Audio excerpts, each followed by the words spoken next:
Listo. Bueno, entonces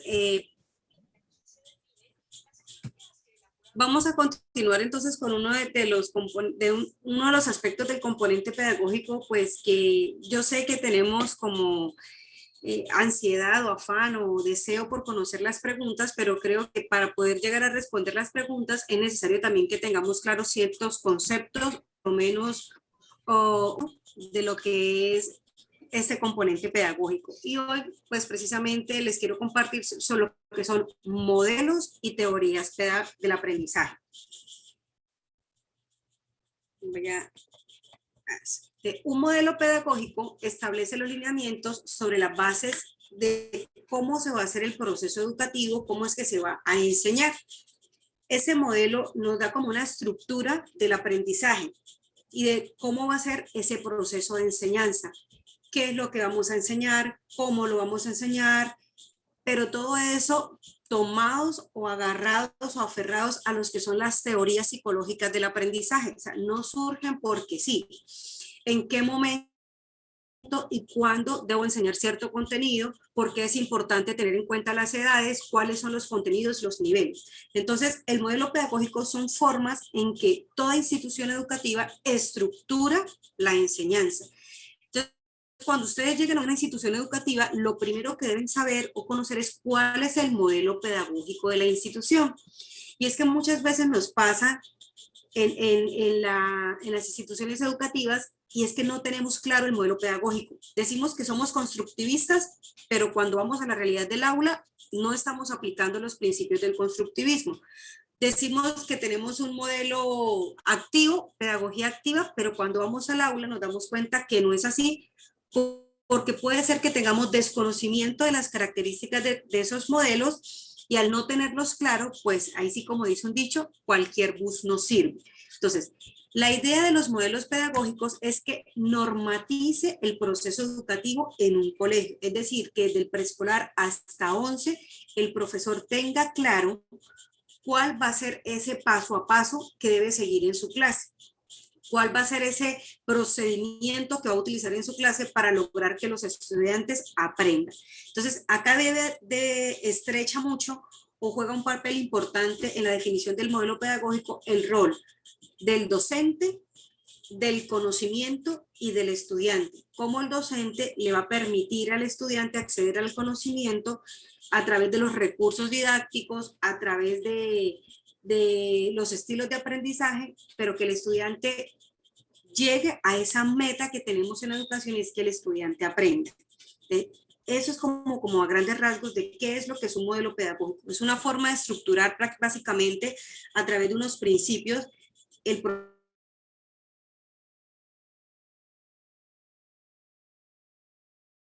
ustedes conocen o de pronto conocen o si lo han escuchado. Yo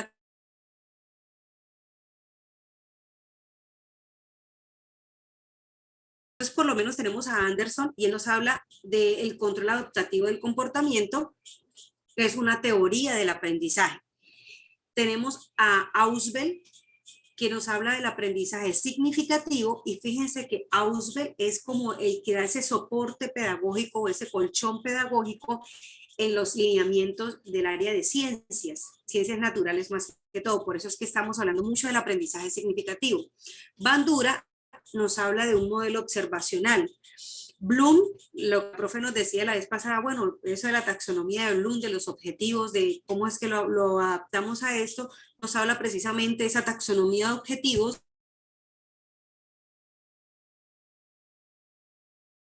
a medida que el estudiante avanza en su proceso de aprendizaje.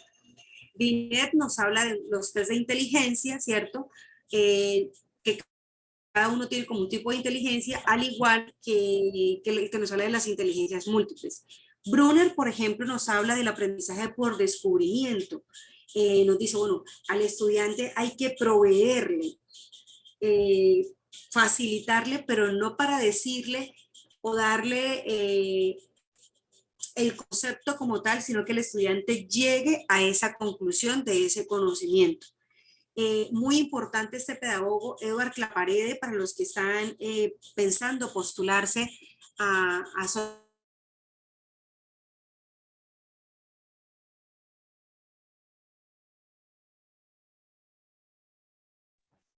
Qué pena, profe, no se escucha.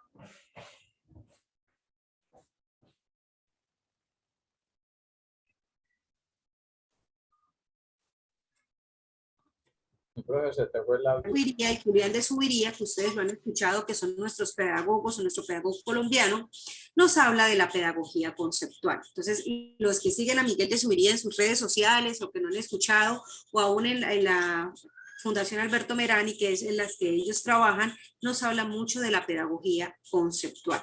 Si ustedes se dan cuenta, es bastante amplio y de pronto ese tiempo no nos alcanzaría para tocarlos a todos. Entonces, yo se los voy a mencionar.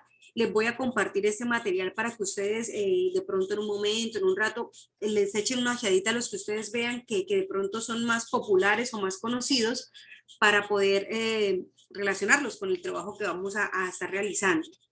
Celestín Freinet nos habla mucho de la estimulación en la escuela. Paulo Freire nos habla de la pedagogía de la libertad, del individuo, de la sociedad, ¿cierto? Y acá pues siguen hablando. Howard Gardner nos habla de las inteligencias múltiples.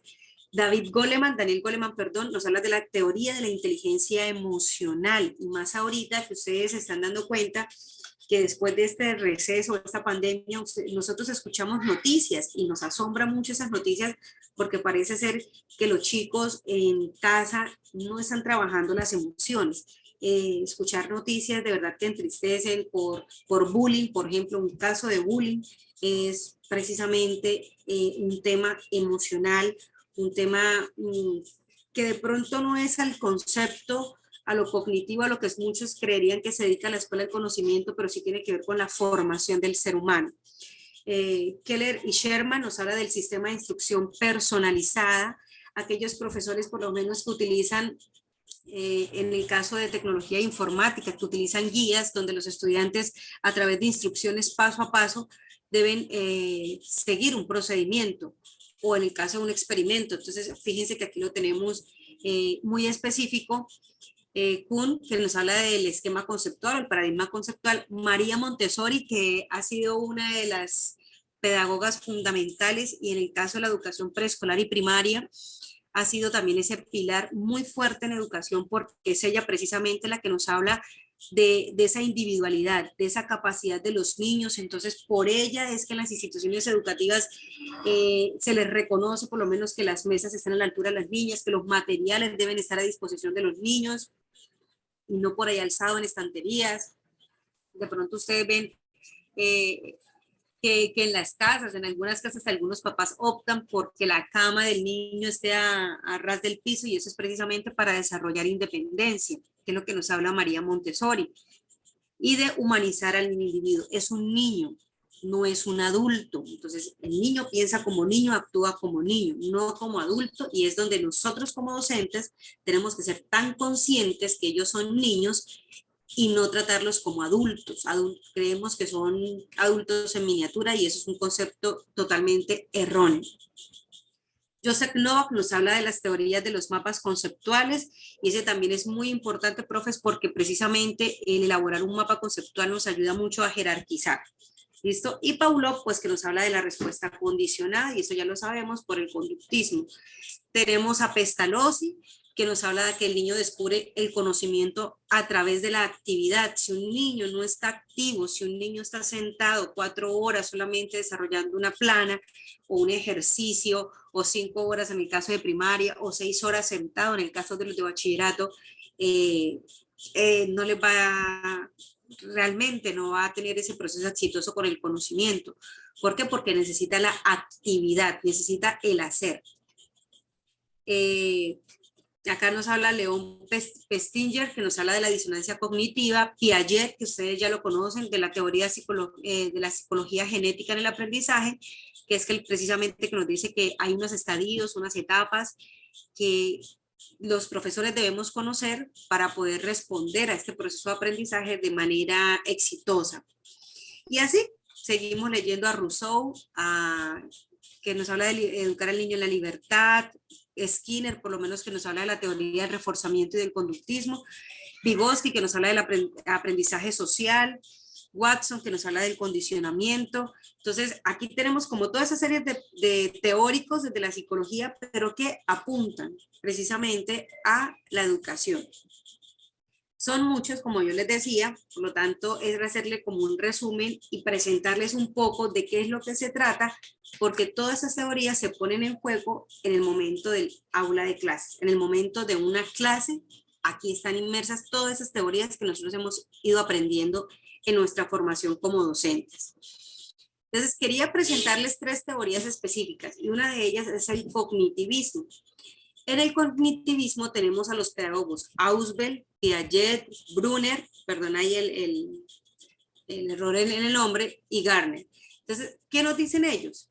Que el ser humano es considerado un organismo que realiza una actividad basada fundamentalmente en procesar la información, ¿sí? Que ellos tienen una visión reactiva, que no son simples reproductores de información, sino que ellos pueden categorizarla, organizarla, evaluarla, interpretarla, pueden acceder a esta información de diferentes formas, a través de los sentidos, crean sus propios esquemas y es importante interactuar con la información o con el medio. Esta teoría cognitiva de aprender constituye la síntesis de la forma del contenido recibido por las percepciones, cómo percibe el mundo el niño a través de los sentidos, cómo cada individuo accede al conocimiento de manera individual, pero que también debe ser motivadora. Entonces, tú tienes que motivar al estudiante a hacerse preguntas sobre su mundo, sobre su sociedad, sobre su contexto. Y este aprendizaje se constituye en un cambio observable. Entonces, fíjense que aquí, por ejemplo, si van a tocar el tema o el contenido, por ejemplo, del reciclaje, el medio ambiente, el cuidado del medio ambiente, el niño puede no solamente llegar a esa información y saber, ay, sí, es importante reciclar, existen unos colores para reciclar, sino que el niño pueda llegar a transformar un comportamiento que ya tiene y que el niño sea consciente, ay, no voy a tirar basura, este no va en este lado, ya se hace, lo interioriza tanto que hay una modificación de ese comportamiento que el niño venía trayendo desde casa o que venían practicando en casa. Y vemos entonces que muchas veces los niños, o ya los más grandes, saben el conocimiento, saben la teoría, saben que hay que reciclar, pero no hemos llegado a este cambio observable en el comportamiento, ¿cierto? Entonces ahí no podríamos decir que tenemos un modelo cognitivista porque no se ha llegado a esa meta. Sencillamente se ha hecho la reproducción de información. ¿Y cuál es el objetivo principal del cognitivismo?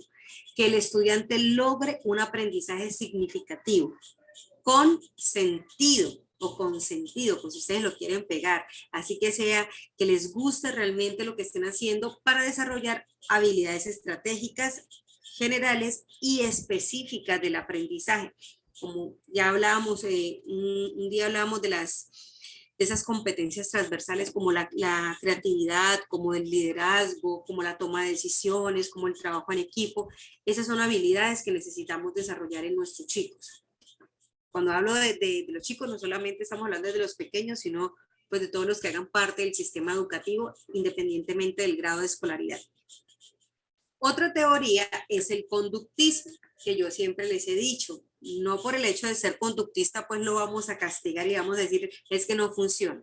En el conductismo, ¿a quién encontramos? A Skinner, a Watson, a Paulot, a Thorndike, y ellos nos hablan precisamente que esta teoría estudia el comportamiento observable, la conducta humana, y se analiza. Se presentan unos estímulos y esos estímulos deben generar unas respuestas. ¿Para qué? Para que nos faciliten el proceso de enseñanza. Entonces nos ayudan a definir contenidos, nos ayudan a fijar una secuencia de cómo podemos presentar esos contenidos a los estudiantes y que los estudiantes también interioricen la información, que es muy importante, porque a veces creemos que no es necesario memorizarla. Pues si yo la entiendo, si yo la comprendo, no es memorizarla al pie de la letra, pero sí voy a guardar esa información. La individualizo, la utilizo y esto me va a crear posteriormente unos hábitos y acá es muy importante el conductismo en las etapas infantiles y en la primaria para crear hábitos de conducta y hábitos de estudio. Es muy importante, no tanto a través del castigo, más bien a través del estímulo y la respuesta, para que la educación funcione. Porque el chico necesita, o los niños en esta edad temprana necesitan esa orientación. Recordemos que crear hábitos es necesario. Por eso es que ustedes llegan a las escuelas y ven que se hacen las formaciones. Hay un tiempo, digamos, en el caso de preescolar para las rutinas de lavado de manos, rutinas del saludo, rutinas, eso hace parte del conductismo. Y el objetivo principal es lograr que el estudiante adquiera una destreza, un hábito o una habilidad específica. Es decir, que el conductismo nos apunta muchísimo al saber hacer. Tengo una información, pero esa información la sé utilizar. ¿Cuándo compruebo yo que un estudiante ha desarrollado esa destreza? Cuando yo le pongo una situación de matemáticas y digo, el profe Eduardo se fue al mercado y compró una libra de carne en 19,000 pesos y pagó con un billete de 100,000. ¿Qué operación debe realizar para saber cuánto dinero le queda? Fíjense que yo no le estoy diciendo que me haga la operación, sino que sí, le estoy diciendo que me identifique la operación. Entonces, cuando yo le digo, yo debo hacer esta operación.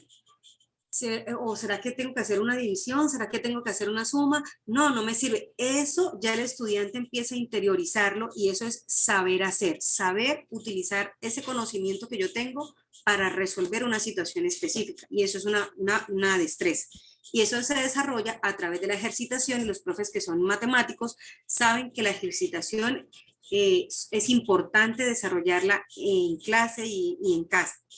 Entonces, aquí tenemos el conductismo. Fíjense que no es para nada malo y este nos ayuda a fijar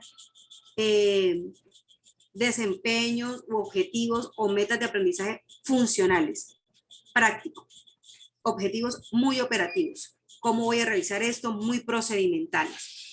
Y por último, el que le quería presentar es el constructivismo. Fíjense que no es el mismo cognitivista, sino nos habla de otro aspecto. Y tenemos otros autores, como Vygotsky, como Novak y como Piaget. La característica principal del conductismo es el fomento de la reflexión en la experiencia.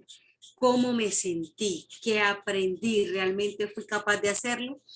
Permitiendo que el contexto y el contenido sean dependientes en la construcción del conocimiento. ¿Realmente aprender a sumar o a restar me sirve a mí para la vida? Hasta allá llega esa reflexión del constructivismo. No solamente aprender la operación, que era lo que hacíamos en el conductismo, sino esto me va a servir para lo que mi proyecto de vida. Y fíjense que estamos hablando de proyectos de vida, no a chicos de 10º y de 11, sino desde pequeños. Realmente va a ser funcional y es cuando le decimos, yo no soy matemática, pero decimos, la vida es matemáticas, la música es matemática, educación física es matemática. Entonces, aprender a decirle al niño que todo lo que se le enseña le sirve a ellos en algún momento para su vida. Entonces, no es desconocer a veces porque, no, pues ¿para qué le enseñamos matemáticas a un niño de primaria? Quitémoslo porque es que el niño le gusta la música. Y a veces escuchamos eso y ahí estamos cometiendo un error porque los que son músicos o los que estudian música saben por lo menos de tiempos, de escalas musicales, de notas y eso es matemática. ¿Listo? El objetivo principal del constructivismo es aprender mediante la construcción de conocimientos basados en la experiencia del alumno por medio de la realización de actividades que son de utilidad en el mundo real. Entonces, decir, ¿para qué voy a utilizar las matemáticas para desarrollar o resolver una situación como la que estábamos diciendo ahorita, de que el profe hizo, compró una libra de carne? Eso es el mundo real. Entonces, las operaciones no son tantos de tengo 3 maras y me regalan 2, sino utilicemos datos reales, ¿listo? Para poderlos trabajar a ellos. ¿Y por qué se caracteriza el constructivismo? Por ser activo mediante el compromiso y la responsabilidad. Fíjense que no funciona si no hay responsabilidad. Ser constructivista se basa en la adaptación de nuevas ideas y dar sentido o significado a lo que estamos aprendiendo. ¿Para qué voy a aprender esto? Se trabaja mucho en comunidades de aprendizaje y en construcción de conocimiento. Entonces, es ilógico pensar que estamos adoptando un modelo constructivista si yo en mi aula de clase todavía tengo la formación de las hileras uno detrás de otro en mi clase. Porque esa formación precisamente corresponde al método conductista, no al método constructivista. Fíjense que habla de comunidad de aprendizaje, construcción del conocimiento, o sea, con mi compañero. Y ahí tenemos a Vygotsky que nos habla que el aprendizaje es una construcción social. Otro principio del constructivismo, el aprendizaje cooperativo. Los estudiantes aportan, observan, modelan, regulan las construcciones de cada uno de los miembros de la comunidad, asumen roles. Entonces, vamos a consultar, todos ellos revisan, este nos sirve, esta información no nos sirve. Eso lo hacen en el constructivismo. Es intencional. Fíjense en esta que es que a veces decimos, no, vamos a trabajar en grupo y que ellos exploren y revisen. Y de pronto los profes no tenemos un propósito claro en este momento, y eso es erróneo. Toda actividad que se haga desde el modelo constructivista es intencional. Si usted lo lleva al patio, a la zona de recreo, a que miren una piedra, observen una piedra, esa observación es intencional.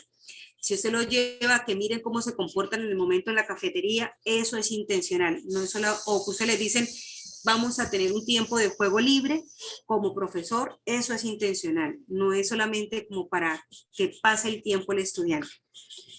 Es conversacional, utiliza mucho el diálogo y la interacción permanente en el contexto del aula, pero también fuera del contexto del aula. Entonces, todo momento, la hora de llegada, la hora de la salida, el descanso, nos sirve a nosotros para establecer esa interacción con estudiantes.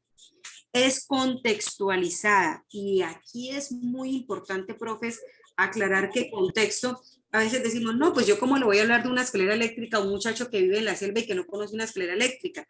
Pues eso también hace parte de un contexto mundial, porque no puede, el hecho de que no ellos lo conozcan en vivo y en directo no quiere decir que en el mundo no exista. Entonces, es hacerlos o acercarlos también a cosas que de pronto en su contexto más cercano no hay, pero que en el mundo globalizado sí está. Yo no le puedo decir a ellos, no sé, por lo menos aquí en Barranca no tenemos los frailejones. Barranca es una temperatura de 30 a 34 grados más o menos. Entonces no tenemos frailejones, pero por eso no le voy a quitar ese privilegio de acceder al conocimiento a nuestros estudiantes sobre los frailejones y la importancia que tienen en nuestros ecosistemas. Entonces, hablarles a ellos desde el contexto, y todo aprendizaje precisamente basado en el contexto de ellos para que sea significativo.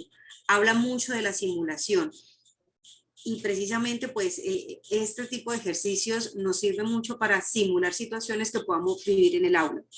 Y es reflexivo. Cuando hablamos de la reflexión, hablamos de la autocrítica.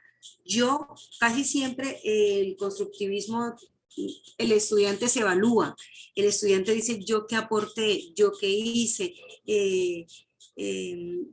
si aprendí, ¿no? ¿Cómo siento que aprendí? Siento que debo mejorar, pero fíjense siempre desde la crítica, y utilizan mucho el recurso de la autoevaluación. Entonces, estos tres, cognitivismo, conductismo y constructivismo, pues eran los modelos pedagógicos que les quería presentar antes de pronto de llegar al momento de las preguntas. Voy a permitirme dejar de compartir pantalla un momentico para escuchar si alguien tiene alguna pregunta antes de continuar con las preguntas de pronto y ejercitarnos.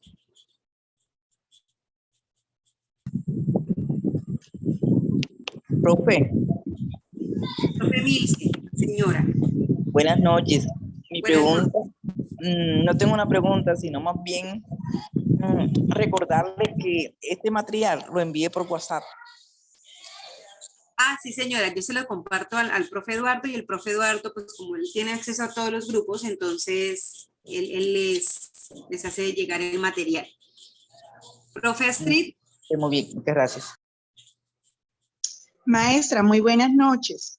Buenas Muy noches. interesante pues la explicación así como tan concreta que usted nos ha dado. Creo que de pronto también con los ejemplos que nos dio, nos acerca bastante a la realidad que vivimos los maestros y que a veces creemos que seguimos siendo tradicionalistas, pero no, resulta que sí estamos de pronto cerca del constructivismo y todo esto. Tengo una duda. ¿Hay Señora. algún otro modelo pedagógico más avanzado que el constructivismo? Porque es que ahora, digamos que los profes a veces solemos, cuando estudiamos pedagogía, solemos confundir modelo, didáctica, metodología, ¿sí? Entonces, no sé si habría algún otro modelo pedagógico más actual que de pronto pudiera aparecer en esta prueba, ¿no? Que de pronto se ubique más de pronto como el contexto, pues por todo lo que pasó en la pandemia y todo eso, porque realmente nosotros ignoramos. Entonces, me gustaría saber si hay Sí. algo así como más actual. Muchas gracias. Sí, señora, efectivamente hay un modelo pedagógico, pues ustedes ya se dieron cuenta, el listado es grande y hay un modelo pedagógico que es el que en esos momentos se me va el nombre, pero es un modelo pedagógico precisamente que lo que hace es pensar en cómo podemos aprovechar la tecnología, digamos, en este caso que estamos nosotros, estamos haciendo uso de un medio tecnológico para la formación. Entonces, Se llama el conectivismo. Se llama. eso, gracias, profe. ¿Quién me habló? Yo por aquí. Profe Juan Guillermo, gracias. Ese es el modelo pedagógico que nos permite, y fíjense que los roles son muy diferentes. Entonces, cuando nosotros estamos en un aula de clase y de pronto algunos dicen, no, yo para qué voy a hacer una especialización, una maestría así virtual, que eso no funciona, que yo aprendo menos, que fíjense que las competencias que le demandan al estudiante son hasta mayores porque acá juega mucho la autodisciplina. Aún en la misma estructuración del conocimiento o de cómo se llevan a cabo las sesiones, porque en estos modelos generados en pandemia, o bueno, generados en pandemia porque ya algunos veníamos trabajando ese tipo de modelos, sí es como, digamos, más actual porque utiliza la herramienta tecnológica, pero sí existe. Lo que pasa es que tú decías ahorita, tenemos como un poquito de este, un poquito de este, un poquito de este, y de pronto no tenemos claridad conceptual qué es lo que hace diferente cada cosa. Otro modelo pedagógico que era el que yo les decía es el modelo conceptual. Este modelo lo trabajan los hermanos Subiría. Y este modelo apunta mucho a la jerarquización del conocimiento. Yo no sé si ustedes de pronto han escuchado, pero ellos utilizan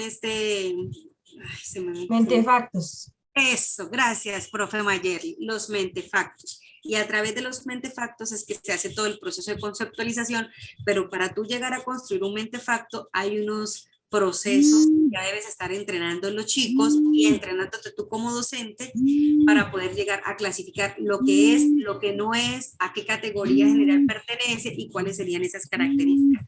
Es decir, y hay otros modelos, por eso le decía, solamente como 3 generales que son los que más casi utilizamos en educación, pero sí es muy bueno. Profe, ¿cuál era el que comentaba el compañero? El Es el modelo, conectivismo de George Siemens. profe Juan Guillermo, bueno, ya que lo tiene claro, a ver, compártanos un poquito en unos minuticos en qué consiste el modelo, si de pronto nos pueden compartir. Acá todos hacemos parte del proceso. No, prácticamente, básicamente el modelo del conectivismo consiste en, pues, aborda todo lo que es la experiencia digital, la relación que tiene la tecnología con la educación y cómo a partir de ese modelo pues logramos hacer como conexión o transversalizar todos los otros modelos que son la base de todo, como habla la profesora, el conectivismo, digo, el cognitivismo, el socioconstructivismo y este otro, el otro que dijiste, profe, el conductismo, que son como El las bases de todo. Es que ese es el, de ahí surge todo. Del Ajá. conductismo surge todos los modelos pedagógicos. Entonces, eso es bueno, pues, sería pegarle un repasito de lo que es el conductismo, porque surge la revolución cognitiva, el cognitivismo, y surge toda esa parte cognitiva, y de ahí se despliega una rama de modelos pedagógicos inmensa. Pero digamos que la actual hace parte de la relación que tiene la tecnología con la educación y habla sobre redes neuronales, conexiones y ese tipo de cosas. Sería bueno que le pegaran pues un repasito igual para fortalecer pues toda esta parte pedagógica. Gracias, profe Juan Guillermo. Y es importante porque fíjese que de ahí también va a surgir el concepto de las aulas virtuales, ¿no? Aulas virtuales de aprendizaje y de pronto lo de menos es el uso de una plataforma virtual, sino que es saber exactamente, y esa es una de las, digamos, de las competencias que el docente debe manejar. Ya no podemos, y esto, profe, para los que, bueno, ustedes los felicito porque están utilizando otra herramienta que no es la del salón de clases o la estar ahí en la presencialidad, llamémoslo así, porque hay docentes que todavía dicen, no, yo no utilizo un grupo de WhatsApp porque eso para qué, o yo no utilizo la tecnología, que yo no tengo ni siquiera un correo electrónico. O sea, ya el mundo del conocimiento ha cambiado tanto y de la era digital ha cambiado tanto que a veces nos creímos de pronto el cuento que la tecnología nos iba a reemplazar a los docentes. La idea no es esa, la idea es cómo los docentes usamos precisamente esta herramienta tecnológica para potenciar los aprendizajes en los estudiantes. Y eso es, por lo menos con todo lo de las redes sociales, eso es, Exactamente, profe, un le hago profe un paréntesis. piloso coge todo lo que hay de las redes sociales, los influencers, y haría un proyecto genial para trabajar con los chicos. Ese modelo pedagógico aborda lo que sería, así como a grandes rasgos, el término de comunidades virtuales, Ajá. redes sociales y todo ese tipo de características. Esos serían como dos términos muy tenerlos en cuenta: comunidades virtuales y redes sociales, y cómo se conforman por allí, pues todo ese tipo de cositas. Y que yo puedo trabajar con el profe Juan Guillermo asincrónicamente, es decir, podemos conformar equipo de trabajo sin necesidad de estarnos reuniendo a la misma hora, en el mismo lugar, por el mismo canal. Entonces, es muy interesante realmente este concepto. Vamos a darle la palabra al profe Víctor, que tiene la mano levantada desde hace ratico. Profe Víctor. Sí, buenas noches, profe. Y para todos. Pues mi pregunta es muy somera. En cuanto Señor.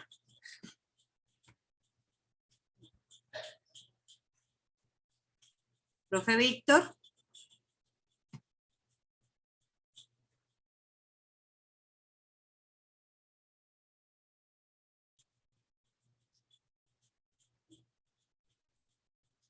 No lo escuchamos. ¿Es amigo del profe Víctor? Mientras el propio Víctor se conecta, ¿usted me puede hacer un favor? ¿Usted puede pasar la última diapositiva, porfa? ¿Quién me habla? ¿Quién me habla? ¿Quién me habla? Estoy acá. Luis, yo. ¿Lo profe Luis Fernando? Sí, señora.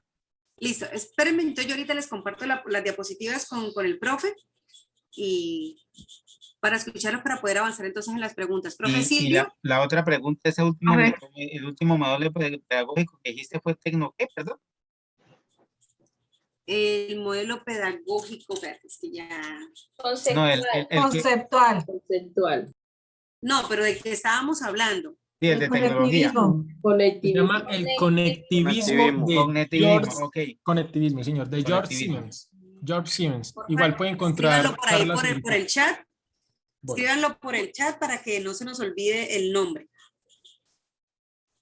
De todas maneras, sería muy bueno y muy interesante conocerlo porque como vamos, estamos haciendo parte de este modelo pedagógico, pero también, por lo menos en pandemia, ahorita que estamos regresando otra vez, o que ya regresamos a las aulas de clase, los profes es como, yo percibo eso, a veces hasta en mi institución, de como que, ya estamos aquí y cerraron la puerta de toda herramienta virtual. Entonces, ya no utilizan las plataformas, ya se pierde como todo ese acercamiento, digamos, por otras herramientas que no sean únicamente el encuentro face to face con estudiantes o con padres de familia. Profe Silvia. Buenas noches. Yo iba a realizar 3 preguntas. Señora, suave. La primera pregunta, el modelo de escuela nueva, ¿qué modelo pedagógico se asociaría ahí? Y Entre los 3, profe, de lo que usted escuchó, de los principios que usted escuchó, ¿con cuál lo asociaría? Pues yo creería que con el constructivismo, pero no sé, no sabría si... Yo sé que eso es es una pedagogía activa, pero no sé si estoy mal. No, está bien. Está bien, el constructivismo tiene gran relación con la escuela nueva, porque trabaja varias áreas del conocimiento. Así que está muy bien. Sí, profes, en la pedagogía, recordemos que escuela nueva está relacionada con pedagogía activa y todo lo que sea pedagogía activa, donde el estudiante sea el protagonista de su propio aprendizaje, tiene que ver con el constructivismo. Lo que decía el profe ahorita es cierto. Prácticamente el resto de las teorías del aprendizaje surgen a partir de estos tres, bueno, digamos cuatro con esta nueva, pero a partir de estos tres teorías fundamentales que son las que debemos tener claros: conductivismo, constructivismo y cognitivismo. Entonces, escuela nueva está ligado mucho al constructivismo. Fíjense que aquí es el estudiante, cuando nosotros trabajamos realmente escuela nueva, y acá también quiero hacer otra claridad, tú trabajas escuela nueva, los estudiantes se comportan como un grupo, precisamente como una comunidad de aprendizaje, porque los chicos de grados superiores, llamémoslo de cuarto, de quinto, a veces cumplen esa función de mediadores en el conocimiento de los chicos más pequeños, o ellos mismos en su contexto, a través de las prácticas concretas como las huertas escolares, como llamémosle los proyectos, por lo menos el cultivo de alevinos, Productivo, profe, agrícolas. proyectos productivos. Gracias, profe Milce, se me quedó como en la boca. Esos son proyectos de aula, proyectos pedagógicos pero productivos. Esto tiene que ver todo con constructivismo y van a responder a una necesidad del contexto. Entonces, siempre que el estudiante sea protagonista y siempre que haya la necesidad de responder a una problemática del contexto, vamos a entrar en constructivismo. Profe Silvia, tenías otras dos preguntas. Sí. La segunda pregunta es que, bueno, yo he escuchado otros dos modelos, que es el romántico y el modelo pedagógico social. He escuchado esos dos. Sí, ¿Tiene la novela? Sí, pero el fijémonos, modelo romántico y modelo social. precisamente el modelo romántico es el modelo humanista, donde tú ves al estudiante como un sujeto, donde ves al estudiante como una persona. Profes, tengan pendiente que se les estén activando los micrófonos. Y al ver precisamente como esa persona, tú no lo tratas como lo venía haciendo el modelo tradicional, que es que el estudiante llega sin conocimiento, llega sin saber nada, y ustedes habrán escuchado que llegan como una tabla rasa o una tabla rasa, donde el estudiante, el docente es el que lo llena de conocimiento. Entonces, aquí es lo contrario, el modelo romántico, y eso hace parte cuando hablamos de todo este movimiento humanista, y por eso el profe ahorita Juan decía, hay que ver que todos estos van desencadenando movimientos, no solamente educativos, sino que todo esto responde a contextos sociales, y aquí es donde es bonita las ciencias sociales. Todos estos movimientos o todos estos cambios no surgen porque sí, surgen porque en el mundo se está dando un movimiento a nivel social. Entonces, este modelo romántico o el modelo social, por lo menos si es social, obviamente está Vygotsky, que es el que nos habla de la pedagogía social. Y ya sabemos que Vygotsky también hace parte o es uno de los pedagogos o psicólogos que nos aportan mucho al constructivismo. Entonces, estos dos modelos harían parte o están inmersos en lo que es el constructivismo. Falta otra pregunta, profe Silvia. Te iba a preguntar, la última pregunta es esto del tema de Vygotsky, de la zona de desarrollo próximo y potencial y el andamiaje, que habla de Brunner. ¿Eso está asociado al constructivismo o al cognitivismo? Al constructivismo, profe. Recordemos que Vygotsky es constructivista. Entonces, para explicarles un poquito, ¿qué es la zona de desarrollo próximo y la zona de desarrollo distal y lo del andamiaje? Es el estudiante sabe algo y está en la posibilidad de aprender algo. Eso es la zona de desarrollo próximo. Ah, mire, ese estudiante, y eso es lo que nosotros nos planteamos en los desempeños o en las metas de aprendizaje. Ese estudiante tiene la posibilidad de aprender.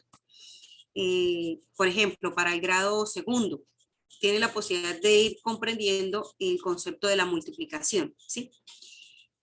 Yo a este estudiante de segundo no voy a decir que vamos a trabajar con los números imaginarios, porque en su proximidad de aprendizaje ese sería un concepto muy complejo para él, porque recordemos que nos hablan que están en operaciones concretas y que el niño necesita estar en un estadio muy específico donde necesita un material concreto, y ya lo voy a llevar al concepto imaginario. Entonces, hasta allá no puedo. Además, para llegar al concepto imaginario, previamente ya ha tenido que realizar otros procesos y ha tenido no tanto las operaciones, porque las operaciones son las mismas de preescolar a 11. Sumar, restar, multiplicar y dividir son las mismas. El problema con las matemáticas es que nos van ampliando como los números. Empezamos con los dígitos, luego con los números naturales, luego con los números racionales, los irracionales, los números complejos, números, ¿cierto? Y se nos va complejizando el mundo a través de las matemáticas. Entonces, a eso es precisamente lo que va a responder, a determinar que este niño de 7 años está en la posibilidad de aprender esto, porque su desarrollo y su contexto social me permite solamente enseñar esto. El andamiaje es que el profe les provee las posibilidades para que él lo aprenda, o sea, se lo va a facilitar. ¿Para qué utilizamos un andamiaje? Para hacer el proceso de construcción, pero quien hace la construcción es el niño. La idea es que el niño pueda decir, ah, por ejemplo, 2 más 2 es 4. Bueno, y si yo te pongo 2 más 3, el niño tenga la capacidad luego de él solito decir 2 más 3. Bueno, vamos a hacerlo, vamos a ponerte estas piedritas, ahora te voy a poner estos frijolitos con estas hojitas, con tus deditos. Ah, 2 más 3 es 5. Y luego yo lo suelto, que ya es donde yo sé si el niño lo desarrolló o no lo desarrolló, donde yo ya le varío. Bueno, y si yo tengo 4 más 5, ¿cuánto sería? Y ya el niño sin el acompañamiento del docente puede realizar ese ejercicio. ¿Sí? Fíjense que al principio el profe está acompañándolo tanto en el andamiaje como en este proceso de la zona de desarrollo próximo, lo que el niño puede aprender, lo acompaña. Pero ya cuando él lo interiorizó, lo debe desarrollar solo. Y ahí es donde verificamos si se llevó a cabo el proceso o no se llevó a cabo el proceso. Tú lo acompañas, vamos a hacer este ejercicio de reciclar. A mí me gusta poner mucho ese ejemplo, pues porque es necesario. Acompañamos, lo hacemos, clasificamos, reciclamos, esto y otro. Pero llega un momento donde el niño debe hacerlo solo, y ese hacerlo solo es en casa. No solamente en una evaluación, sino en casa. Entonces, zona de desarrollo próximo, zona de desarrollo distal y el andamiaje donde el profe está de acompañante. Está con él ayudándolo, más no haciéndole como la tarea, porque eso impediría el proceso en el estudiante, que es lo que casi siempre estamos acostumbrados. Nosotros estamos acostumbrados a poner el ejercicio, pero también a decirle la respuesta. Profe Doris y profe Yadelis, y con ellas dos cerramos para continuar. Profe Doris. Buenas noches, mi profe. Profe, en el 2018, en las pruebas que se hicieron de posconflicto, habían salido preguntas de informática. Entonces, qué bueno como tener en cuenta un poquito de eso, porque siempre nos salieron. Pero pregúntale informática, ¿qué tipo, profe? O sea, no... Pues yo me acuerdo que había una que decía que qué opción que tenía no me acuerdo si es control S, me parece que salió, porque es que salieron una, inclusive nos preguntaban que qué era regencia. Yo no me acuerdo bien, tal vez hay alguien que dijo que iba a compartir las pruebas de esas como para mirar esa partecita, porque yo me acuerdo no, profe, pero eso que tú estás diciendo no corresponde al componente pedagógico. Deben ser específicas dependiendo del cargo también, deben ser para profesores que van para informática. Sí, yo me acuerdo, esa pregunta salió a nivel general porque pues esa prueba estuvo realmente y fácil. salieron 3 preguntas de informática. Sí, salieron 3 de informática, pero eso no tiene que ver con el componente pedagógico, eso es a lo que me refiero. Eso de controlar, suprimir es algo que del teclado, pero componente pedagógico no es. Pues yo entiendo, sí, pero sería bueno porque de todas maneras de ahí van a salir preguntas. Pero bueno, sería bueno de pronto hacer una ya parte, eso, porque pues ahí perderíamos tiempo haciendo eso. Sí, o sea, ese como dicen los profes, para mí ese ya es un conocimiento técnico como los que se vayan a presentar para Para español en bachillerato, pues la prueba de competencias específicas, pues va a preguntarle cosas de español, lo mismo que la de ciencias. Pero eso es como operativo, ¿no? Diría yo que de las preguntas específicas. Bueno, profe Yadelis, pero vamos a tenerlo en cuenta, profe Doris, de pronto algunas cositas como generales. Si estamos Ivonne, buenas en la noches. competencia. Buenas noches, profe Ivonne. Buenas noches. a todos. Profe, una pregunta. Bueno, más que una pregunta, es como una inquietud. Yo creo que en este grupo vemos docentes que nos vamos a presentar para zonas rurales. ¿Qué posibilidades hay, profe, de que de pronto usted preparara un material de pronto específico que nos pueda servir a nosotros los profesores rurales, algo enfatizando más sobre y profundizando sobre escuela nueva, sobre lo que usted de pronto pueda llegar a creer que de pronto nos pueda salir en la prueba, porque pues todo lo que usted ha explicado hasta ahora es muy valioso, pero yo siento que es más, obviamente, que para las plazas no rurales, ¿no? Para la parte urbana. Entonces, no sé, profe, qué posibilidades hay de que usted nos pueda colaborar. No sé si en la sala haya más docentes que van a aplicar para zonas rurales. Esa era mi inquietud, profe. No sé si nos pueda colaborar. Claro que sí, Señor. precisamente. Señor, buenas noches. Pero, profe Manuel, ya precisamente esos encuentros se tratan de eso y no es uno, sino que vamos a tener recurrentes para poder ir abordando ciertos conceptos, digamos, que vamos a tener claro. Pero sí me gustaría hacer una claridad, y es que, por lo menos, lo que estamos hablando hoy de modelos pedagógicos no es que corresponda a lo rural o a lo urbano, es que eso es general para todos. Que en Colombia, digamos así, nosotros tenemos el modelo escuela nueva, ¿sí? Pero que el modelo de escuela nueva precisamente parte del constructivismo. Entonces hay que tener claros los principios de ese modelo para nosotros poderlos aplicar o aprender a identificar en el momento que nos salga la prueba. Pero sí, profe, no se afanen, no se me adelanten, que eso está dentro de la organización que se tiene. Gracias, profe Ivonne. Listo. Profe, buenas noches. Profe Alfonso, señor. Continuemos. Profe, yo quería hacerle una pregunta en base al programa de Escuela Nueva. Yo soy de la región del Catatumbo, de la Gabarra, y no sé si de pronto esté errado. El programa de Escuela Nueva nació en Pamplona, la ciudad de Pamplona, en norte de Santander. Fue dado por Vicky Colbert, creo que fue la que lo inventó. No sé si esté errado, digo yo.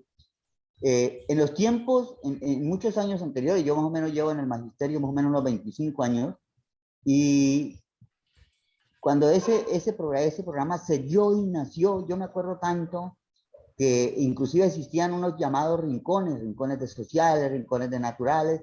Después le cambiaron el nombre y dijeron que se llamaban los CRAC, Centros de Recursos de Aprendizaje, y créame que eran magníficos, e inclusive nos capacitaban bastante sobre eso. La pregunta que yo quisiera hacerle a la profe, y lo que la profe dice de que fuera magnífico que nos hablaran sobre eso, un programa, un día, diría yo, o que nos regalaran una clase de ustedes, Escuela Nueva, me parece magnífico. Porque es que yo veo en el programa Escuela Nueva un programa sensacional, estupendo para eso de aplicar el constructivismo en los alumnos. Yo creo que si hay un programa de los que el estudiante aprende haciendo, es en el programa Escuela Nueva. Pero ¿sabe qué? ¿A qué se ha dedicado? Yo lo hablo así con el perdón de los demás compañeros, de usted misma. Digo de esta forma, es que el gobierno únicamente se ha dedicado a enviarnos las guías, a enviar guías. Y se olvidó que para trabajar este programa Escuela Nueva es tan amplio y tan extenso, que como que nos hace falta prepararnos más sobre eso, sobre la verdadera aplicación de este programa. Porque nosotros con las guías a veces le decimos a los alumnos, copie esto, copie aquello, haga aquello, y no es esa la forma le damos a los niños las guías. Compañero, sea breve, sea breve. Yo creo que este programa se dio fue con el sentido de a los que trabajamos multigrado. Continuemos con la clase, por favor. Yo le Sí, decía además, profe, eso más que todo es realmente si nos ponemos a hacer un análisis, eso, bueno, profe, muy valioso su aporte, pero pues si nos hacemos el análisis, lo que estamos trabajando en pruebas es más que todo entender la comprensión lectora, es más que todo a eso, porque pues hay muchos jóvenes que no conocen la escuela nueva, pero si tienen una buena comprensión lectora pueden responder la pregunta, ¿qué es lo que estamos aprendiendo acá? Profe, gracias por el aporte. Señor, continúe, bloquee ya. Sí. Bueno, De cómo van a vamos a bloquear profecía. continuar.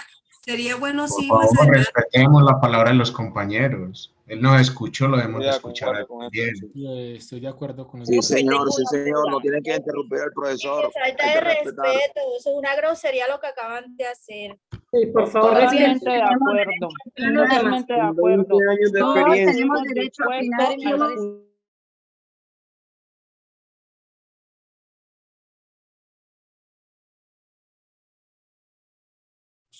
Bueno, creo que sí es prudente, digamos, que aprendamos a escucharnos un poco, a respetarnos y a tener los espacios. Precisamente pues se hablan como los espacios para hacerlo.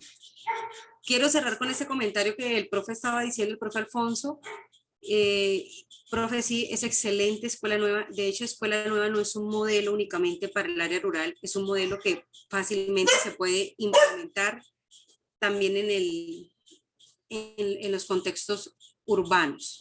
Es excelente y sí responde efectivamente al modelo constructivista. Ese sí es un modelo constructivista, de todo el sentido, desde la parte pedagógica hasta desde la evaluación. Porque una persona o un estudiante puede irse a hacer sus labores, digamos, de cosecha y regresar y continuar donde quiera. Usted que ha trabajado este modelo sabe que es bastante valioso y realmente es muy centrado en el contexto. Gracias, profes, gracias por la participación. Precisamente, pues a mí me parece que estos espacios enriquecen mucho, ¿no? Enriquecen todo lo que tenga que ver con el conocimiento. Tal vez hay algunos que no han escuchado, otros sí los han escuchado, pero de pronto no tienen claridad respecto a estos modelos, y más este modelo que es netamente colombiano, porque es creado aquí en Colombia. Voy a permitirme entonces compartir.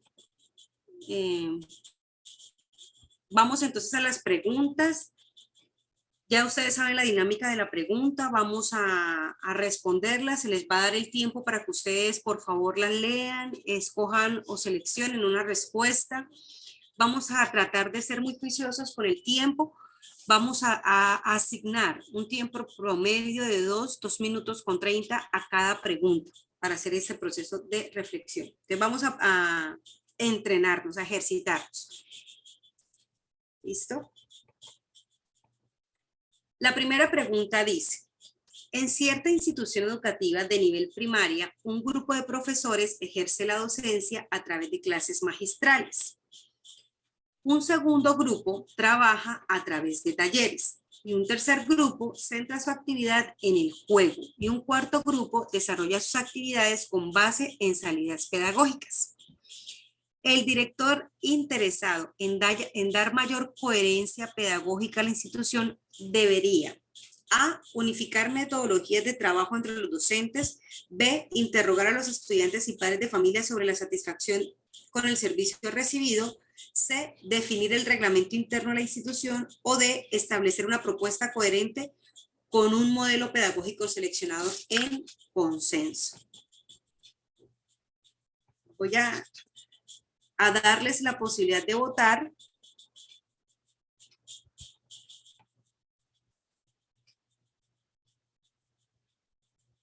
A esta pregunta, 2 minuticos.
Bueno, tenemos el 67% de participación. Vamos a esperar entonces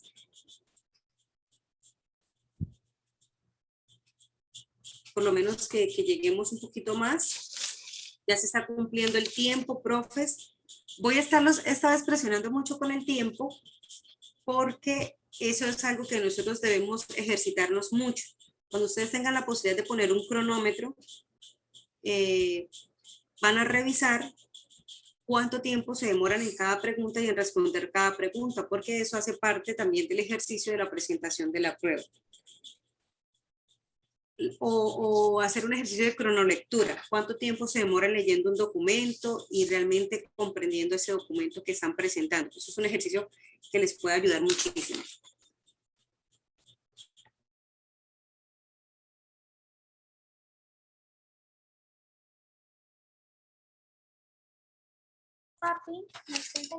Bueno, vamos a cerrar entonces, ya vamos con 2 minutos con 30, finalicemos la votación. Y les comparto. Creo que la votación tiene un sombreado negro y no voy a dejar la pregunta. Ay, es que a ustedes no se les ve, profe Eduardo. Yo no sé si ustedes me pueden colaborar porque cuando yo los proyecto es cuando a ustedes les aparece negro. Ahí ven la votación. ¿O les aparece el recuadro negro? Le aparece el recuadro negro y si tapa la mitad de la pregunta. Gracias. No estoy viendo quién me está hablando, pero muchísimas gracias. Profe Eduardo, entonces yo le voy a pedir el favor que su merced nos comparta la votación, compartir el ejercicio de la votación porque nos pasa esto. Así fue en el encuentro anterior y por eso es que no podemos entonces proyectar. Bueno, voy a detener aquí y la mayoría, el 76%, marcó la D y un 19% marcó la A. Otros muy poquitos marcaron la B y la C, pero muy poquitos. Entonces vamos a mirar esta respuesta y ahorita le pedimos el favor al profe Eduardo que nos comparta para que yo no les ponga la pantalla negra. ¿Qué debe hacer el director? Unificar metodologías de trabajo entre todos los docentes. Como estamos hablando de una institución educativa y que cada docente tiene como su estilo de trabajo, lo que se debe hacer es establecer, profe, una propuesta coherente con un modelo pedagógico. Y fíjense que era lo que decíamos al principio, es revisar qué modelo de pedagógico tiene este colegio. Y si no lo tiene claro, para eso están las jornadas pedagógicas, para que revisemos cuál modelo pedagógico es el que se nos va a adecuar a nuestra institución y si yo no estoy formado, lo que ahorita decía el profe Alfonso, si yo no conozco mucho este modelo, pues voy a tener que formarme o educarme en este modelo para poder implementarlo, porque yo no puedo aplicar algo que desconozco. Entonces, es necesario esto. La respuesta de la pregunta 1 es la D. Establecer una propuesta coherente con un modelo pedagógico. Fíjense que acá está hablando propuesta coherente. ¿Cuál de estas sería coherentes con el modelo pedagógico? Porque es que si el modelo pedagógico es tradicional, entonces a mí me sirven las clases magistrales. ¿Sí ven? Entonces, a veces no es darnos como látigo en lo que no nos sirve, sino depende del modelo pedagógico, es que yo apunto a mi didáctica, a mi recurso, lo que voy a utilizar en mis clases. Vamos entonces con la segunda pregunta, profe Eduardo, por favor, ahí pendiente para que nos haga la votación. Dice, la formulación de etnoeducación constituye un proceso permanente de formación e intercambio. Pensando en ello, un director conduce una reunión técnico-pedagógica con los docentes, recomendando que en la programación de sus unidades didácticas A, profundicen en la identificación de formas pedagógicas propias del área correspondiente. B, fundamentar los conocimientos en elementos lingüísticos y la tradición. C, realicen el proceso de enseñanza y aprendizaje centrado en la identidad cultural. O D, se centre en la resolución de problemas cotidianos.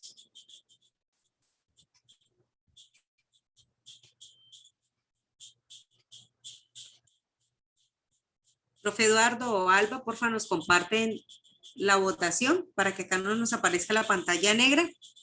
Y ya les pongo entonces cronómetro. Acá pongo mi cronómetro para terminar el tiempo. Ok, profe, regáleme un momento, por favor.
¿Listo? Nos quedan 30 segundos para responder.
Bueno, ya nos pasamos 2:30, podemos detener la votación. Tenemos el 81% de participantes. Vamos a darle listo y nos comparte porfa los resultados.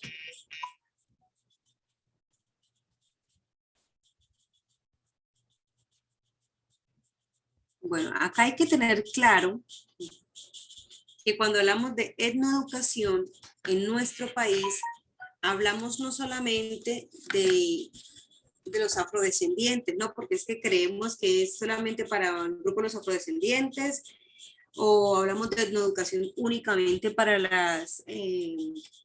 los indígenas, los grupos o resguardos indígenas. Cuando hablamos de etnoeducación en Colombia, estamos hablando de culturas afrocolombianas, de indígenas y de personas gitanas.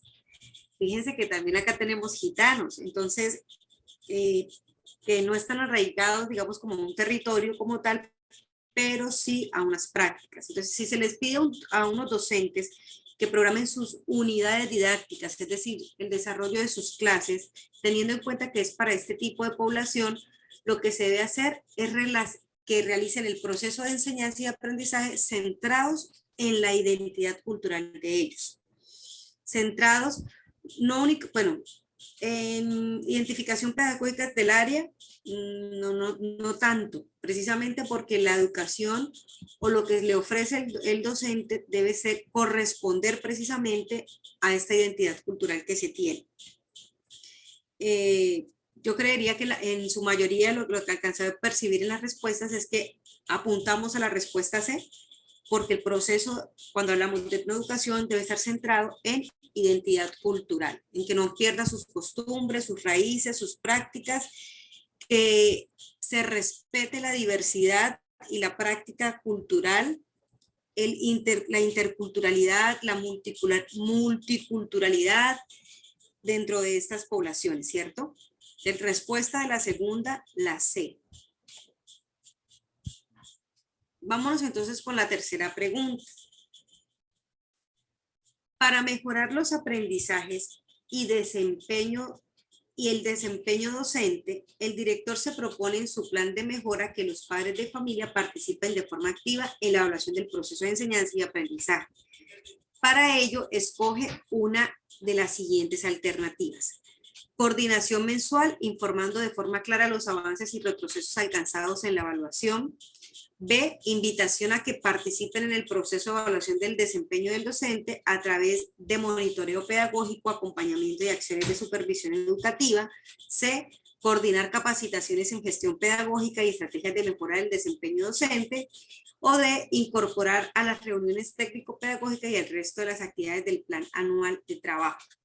Quiero hacer una claridad respecto a esta pregunta, porque ustedes van a decir, oiga, pero profe Ivonne, esto tiene que ver más con los coordinadores o con los directores, con los rectores, ese tipo de pregunta. Pero resulta que cuando ustedes hagan parte del sistema, en este caso el 1278, que nosotros somos nombrados como 1278, uno de los componentes que hacen parte de la evaluación es la gestión comunitaria. Y dentro de esta gestión comunitaria no solamente nos está evaluando el rector, sino que también nos evalúan los padres de familia y los estudiantes. Ellos también aportan a este proceso evaluativo. Por eso es necesario tener claro que los padres de familia o la opinión de los padres de familia sí van a influir en nosotros como docentes. Entonces, dice acá, para mejorar los aprendizajes y desempeño del profesor. ¿Ustedes qué creen que debería ser el coordinador? ¿Ustedes pueden votar? Porfa, nos comparten la votación.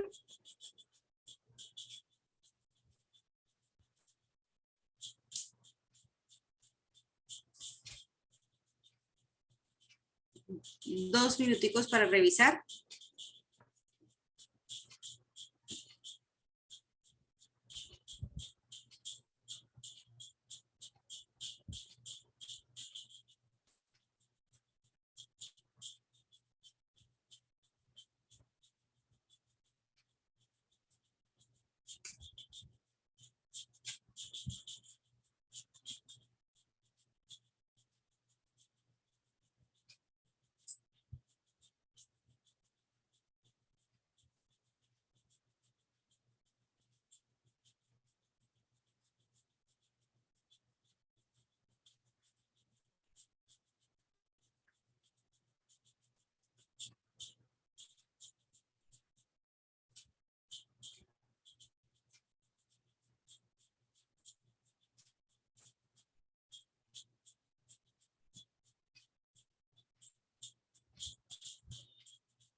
Nos quedan 10 segundos para responder.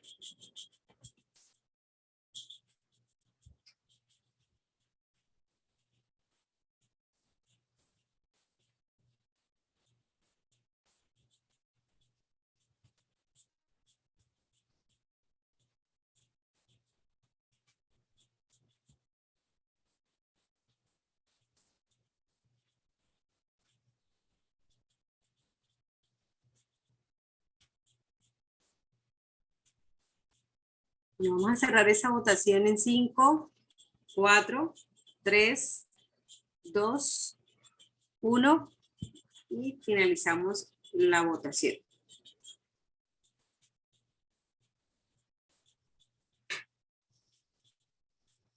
Creo que ahora sí les aparecen a ustedes los resultados. Yo voy a minimizar por acá la ventanita para que no les moleste. y nos dan los resultados. Me llama mucho la atención, profe, porque aún con el tiempo excedido, o sea, más de 2 minuticos, no se alcanza a completar el total de participantes. Tenemos que alcanzamos a llegar más o menos a un 80% de participantes. Bueno, efectivamente, una de las cosas que puede hacer el coordinador es invitar a los padres de familia, la respuesta B, invitarlos a que participen en el proceso de evaluación del desempeño del docente. Pero ¿cómo lo va a hacer? Fíjense que esta respuesta está muy completa. ¿Cómo va a hacerlo? Porque es que el director se propone que los padres de familia participen y acá los invita. ¿Para qué? Para que hagan acompañamiento, para que hagan supervisión y para que hagan monitoreo pedagógico. ¿Esto qué quiere decir? Que el padre de familia es el que va a estar también en todo el proceso de enseñanza, revisando o evaluando, digámoslo así, cómo es el desempeño del docente, si efectivamente los estudiantes están aprendiendo, si no están aprendiendo, si se enredan, si no se enredan, si les propone nuevas alternativas, cómo son las clases de este profesor. Esto lo hace a través de a que participen en este proceso, que les cuenten a ellos. Y esto no es acoso laboral, voy a hacer la aclaración. Esto se puede hacer, precisamente los coordinadores están en el derecho de ver, digámoslo así, de poder también hacer esos acompañamientos, esas supervisiones a las clases de los profes. No se incorporan a reuniones técnicas porque yo creo que cuando le hablamos a un padre de familia de algo técnico de la educación, quedan perdidos, ¿cierto? Hablarles a ellos de modelos, de estrategias, de esas cosas, quedan muy perdidos porque es un conocimiento muy técnico. Es como si a nosotros un médico, un especialista nos hablara en términos médicos. A veces le decimos, doctor, dígame en castellano cómo es para poder entender el proceso. Entonces, invitarlos a coordinaciones mensuales informando los avances y retrocesos del profe, no, eso lo hacen, eso está incluido dentro de el monitoreo que se hace o el acompañamiento. Y coordinar capacitaciones en gestión pedagógica, recuerden que los padres son los que van a participar y ellos no coordinan esas capacitaciones pedagógicas. Eso le corresponde directamente a los directivos o a las secretarías de educación. Por lo tanto, la respuesta es la B. Vamos entonces con la siguiente pregunta. Voy a cerrar aquí. Dice, para garantizar el buen inicio del año escolar, una de las tareas imprescindibles es garantizar el completamiento de plazas docentes, para lo cual se debe comenzar por A, una selección del docente que se sustente a través de procedimientos establecidos o normados de acuerdo al perfil del docente requerido. B, una selección del docente que se subordine a los resultados demostrados en el desempeño de sus funciones de acuerdo al perfil del docente requerido. C, una selección de los docentes requeridos de acuerdo al número de estudiantes matriculados. D, una selección del docente que se sustente de acuerdo a los requerimientos de la atención de necesidades particulares de los estudiantes, diferentes ritmos de aprendizaje, discapacidad, de colectivos lingüísticos distintos al castellano, entre otros. A ver, esto es algo normativo, algo técnico. ¿Cómo se completa una plaza docente? Profe, porfa, nos lanza la votación.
30 segundos para finalizar.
Bueno, vamos a finalizar la votación.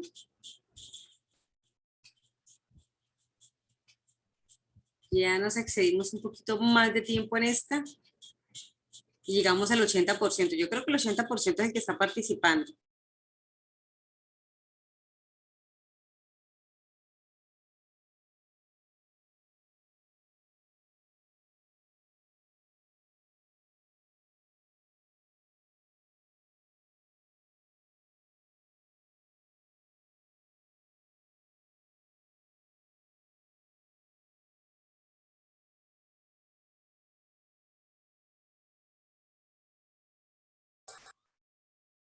Hola, hola, parece que se le fue el internet a la profe. Esperemos un momentico, voy a compartir los resultados mientras.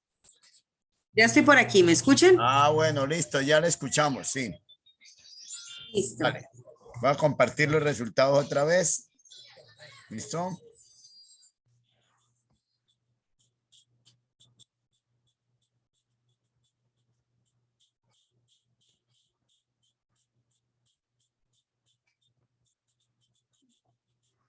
Bueno, vamos a hacer una aclaración respecto a esta pregunta porque veo que hay dos respuestas que se marcaron mucho y fueron la A y la C.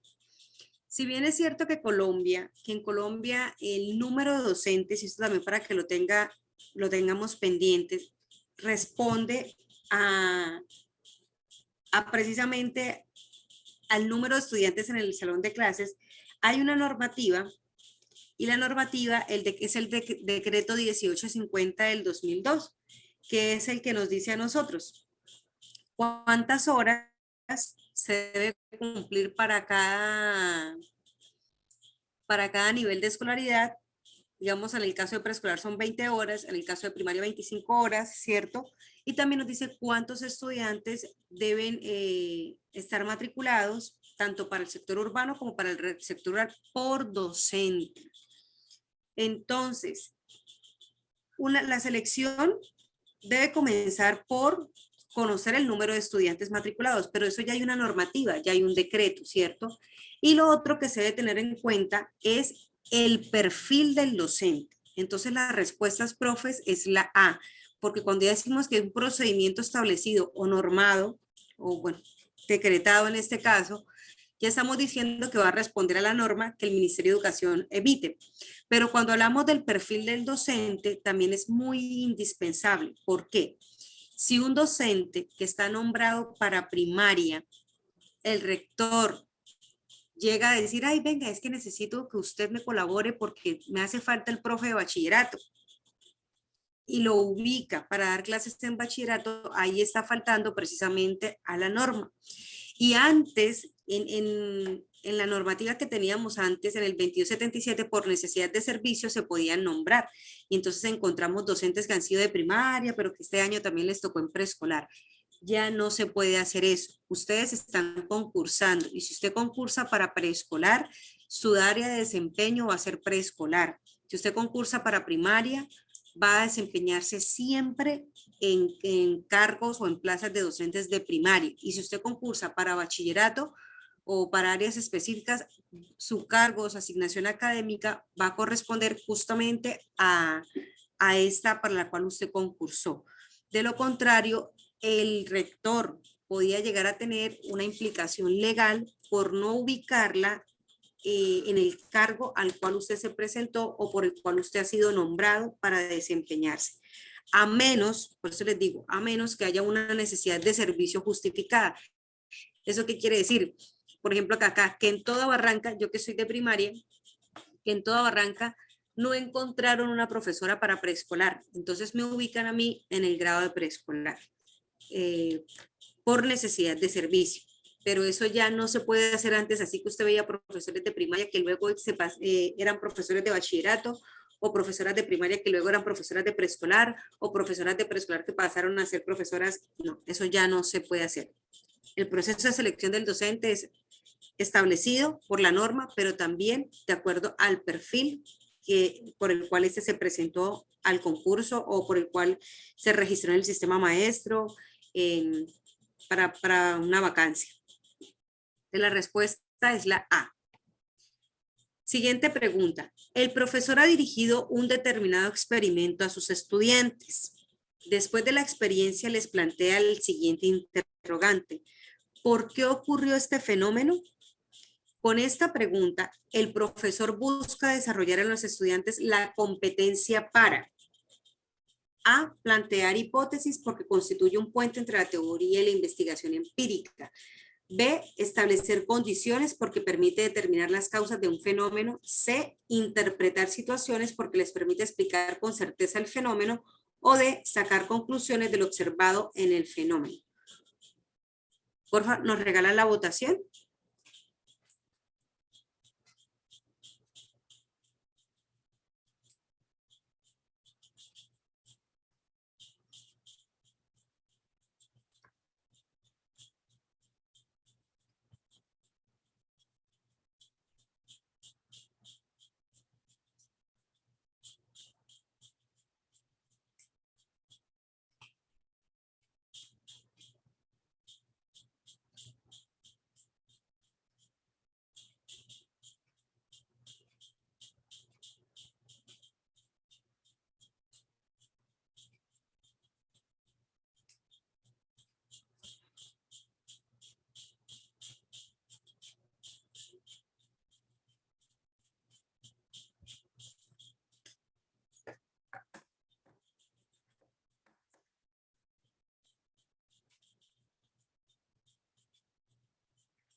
¿30 segundos?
Bueno, les aparece la pantalla negra porque yo abrí para mirar cómo íbamos en la votación